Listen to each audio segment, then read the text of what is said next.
Welcome to our channel প্রেত গল্প কথা। এখানে গল্প নয়, ভয় দেখানো হয়। নমস্কার বন্ধুরা, প্রেত গল্প কথার আর একটা অবাক করা ভয়ঙ্কর ঘটনা নিয়ে আমি চলে এসেছি তোমাদের সাথে। গুজরাট দাঙ্গায় ঘটে যাওয়া এক ভয়ঙ্কর মর্মতান্ত্রিক ভৌতিক ঘটনা, যা শুনলে তোমাদের রক্ত জল করে দেবে। আর হ্যাঁ, যদি তোমরা সত্যি ঘটনাটা ইমাজিন করো তাহলে হয়তো রাতে ঘুম উড়ে যেতে পারে তোমাদের। যে মহিলার সাথে ঘটনাটা ঘটেছিল তার জীবনটা পুরো নরক করে তুলে দিয়েছিল শুধু ওই কটা দিন। আর এই ঘটনাটা যে পাঠিয়েছে সে হচ্ছে সৌমি, হাওড়া উলুবেড়িয়া থেকে।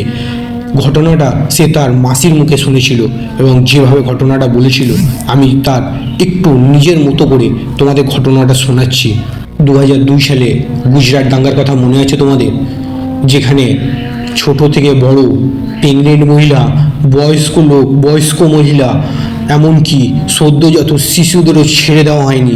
এমন অনেক বাড়ি, অনেক ঘরদোর যেখানে জ্যান্ত জ্বালিয়ে ফেলা হয়েছিল সমস্ত সবাইকে। সেই সময়কারই ঘটনা। সৌমি সেই সময় খুব ছোট। সৌমির মাসি গুজরাটে আহমেদাবাদে থাকতো। সে যেদিন ঘটনাটা ঘটে, গুজরাট দাঙ্গাটা, তার দুদিন আগেই সে পশ্চিমবঙ্গ হাওড়ায় চলে আসে তার বাপের বাড়িতে। ঘুরতেই এসেছিল, কিন্তু যখন দুদিন পর সে ঘটনাটা শোনে সে আর ভয় যেতে পারেনি। যখন এই দাঙ্গা থামে, ঘটনাটা তখনকার প্রায় গুজরাট দাঙ্গা থামার 5-6 মাস পর তার মাসি বাড়ি যায় এবং সেখানে গুজরাট দাঙ্গা শেষ হওয়ার কিছুদিন পর যখন ওই মৃতদেহগুলোকে পরিষ্কার করতে সরকার নির্দেশ দেয়, তখন রীতা পরিষ্কারের জন্য যায় এবং যে ঘরটাতে সে পরিষ্কার করতে যায় ওই মৃতদেহগুলোকে, সেখানে একটা মহিলা অর্ধপোড়া অবস্থায় পড়েছিল এবং তার সারা শরীরে সোনার গয়না পুরো ভর্তি ছিল। হাতে আংটি, গলায় চেন, এমনকি যেহেতু নন বেঙ্গলি বেল্ট ছিল, গলায় মঙ্গলসূত্র ছিল। তো সে, রীতা একটু গরিব পরিবারের ছিল, তাই সে আর নিজের লোভ সামলাতে না পেরে ওই মৃত মহিলার কাছ থেকে সমস্ত গয়না বার করে একটা সাদা রুমালে নিয়ে সে তার সঙ্গীকে পাশের ঘরটা পরিষ্কার করার জন্য যে সঙ্গীটা ছিল তাকে বলে যে তার শরীর ভালো লাগছে না, সে তাড়াতাড়ি ছুটি নিয়ে বাড়ি চলে যাচ্ছে। সে রীতিমতো বাড়ি আসতে আসতে তার দুপুর হয়ে যায়। সে রান্না টান্না করে, এখানে বলে রাখি সে এবং তার স্বামী শুধু দুজনেই থাকতো, তার পরিবারে আর কেউ ছিল না। রীতিমতো রান্নাবান্না করে খাওয়া দাওয়া করে নেয় এবং করতে করতে প্রায় রাতই হয়ে যায়। এবং রাতেও তার স্বামী থাকতো না, অর্ধেক সময় সেও বাইরে কাজ করতো। সারাদিনে কাজ করার পর রীতা একটু শুয়ে পড়ে। প্রায় মাঝরাতে রীতা স্বপ্ন দেখে যে ওই মৃত মহিলাটা তাকে এসে বলছে, আমার গয়না দিয়ে দে, ওইটা আমার স্বামী আমাকে দিয়েছে, নাহলে তোর খুব বিপদ হবে। তো রীতা ধরপড় করে ওঠে এবং সে দেখে এটা স্বপ্ন দেখছে এবং সে ভয় কাঁপতে থাকে। তার স্বামীকে ফোন করে ঘটনাটা বলে। তার স্বামী তাকে বলে, হ্যাঁ তুমি ভুল স্বপ্ন দেখেছো, ভুলভাল বকছো, তুমি স্বপ্ন দেখেছো, আর কিছুই নয়, শুয়ে পড়ো চুপচাপ। রীতা ফোনটা কেটে শুয়ে পড়ে। সেভাবে সত্যি সে স্বপ্ন দেখেছে, সারাদিনই তো লাশ ঘাটাঘাটি করেছে, তাই হয়তো এরকম স্বপ্ন দেখেছে।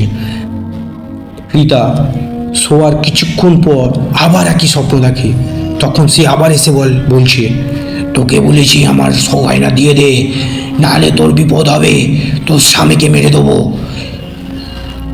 এত কিছু বলার পরও রীতার চোখ আবার ঘুম ভেঙে যায়। সে আবার বিছানায় উঠে জল খেতে থাকে এবং সেই করতে করতে সে সারা রাত আর ঘুমাতে পারেনি।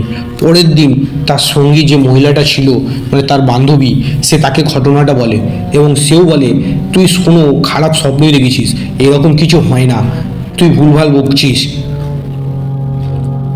এবং তার স্বামী আসতেও সে স্বামীকেও ঘটনাগুলি বলে। সে তার স্বামীও একই জিনিস আবার বলে, যেটা সে আগের দিন রাতে ফোনে তাকে বলেছিল। এই করতে করতে সে প্রত্যেক দিনই প্রায় একই স্বপ্ন দেখতে থাকে এবং তার শরীর আস্তে আস্তে যেন রুগ্ন হয়ে যায়। তার স্বামী এবং তার বান্ধবী দেখে খুব জিনিসটা বুঝতে পারে না যে কী ঘটনাটা ঘটছে তার সাথে, এবং তাকে ডাক্তারখানা নিয়ে যায়। তার ডাক্তারও সব কিছু পরীক্ষা করে বলে যে না, সব ঠিক আছে। এই দেখে রীতার বান্ধবী রীতাকে সাজেশন দেয় যে তার জানাশোনা একটা ফকির আছে যে এই সব দেখে। তো রীতিমতো তার স্বামী রীতাকে নিয়ে যায় সেই ফকিরের কাছে এবং ফকিরকে রীতা সব ঘটনাই বলে।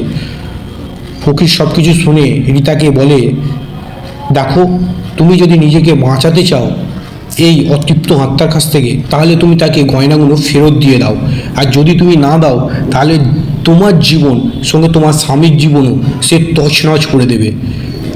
এইটা বলতেই রীতা তার বান্ধবীকে বলে যে আমি কি করে দেবো গয়নাটা, সে কি কোনো জ্যান্ত মানুষ যে তার হাতে গিয়ে আমি গয়নাটা দিয়ে দেবো?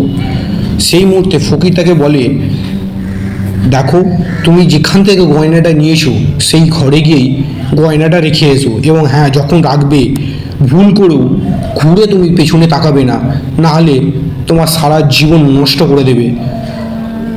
রীতা ওর বান্ধবীকে নিয়ে পুনরায় ওই ঘরে আতপোড়া ঘরে যায় এবং গয়নাটা ওখানে ফেলে রেখে সোজা পিছনে দৌড় লাগায় সামনের দিকে। এই ঘটনার পর রীতার সাথে আর কোনোদিন ওই স্বপ্ন বা ওই ভৌতিক ঘটনা আর কোনোদিনই ঘটেনি। এখান থেকে আমরা বুঝতে পারি যে লোভ মানুষের জীবনে কতটা খারাপ হতে পারে, তাতে সে কোনো জীবন্ত মানুষের থেকে কিছু নিক বা কোনো মৃত মানুষের থেকে কিছু নিক। আজকের ঘটনা তোমাদের কেমন লাগলো অবশ্যই কমেন্টে জানাবে। আর হ্যাঁ, যদি ঘটনা পড়তে বা বলতে আমার কোনো ভুল ত্রুটি হয়ে থাকে, তাহলে অবশ্যই আমাকে জানিও কমেন্টে, আমি আমার ভুল ত্রুটি শুধরে নেবো। আর যদি গল্প ভালো লেগে থাকে, তাহলে লাইক এবং সাবস্ক্রাইব করতে তোমরা ভুলো না যেন।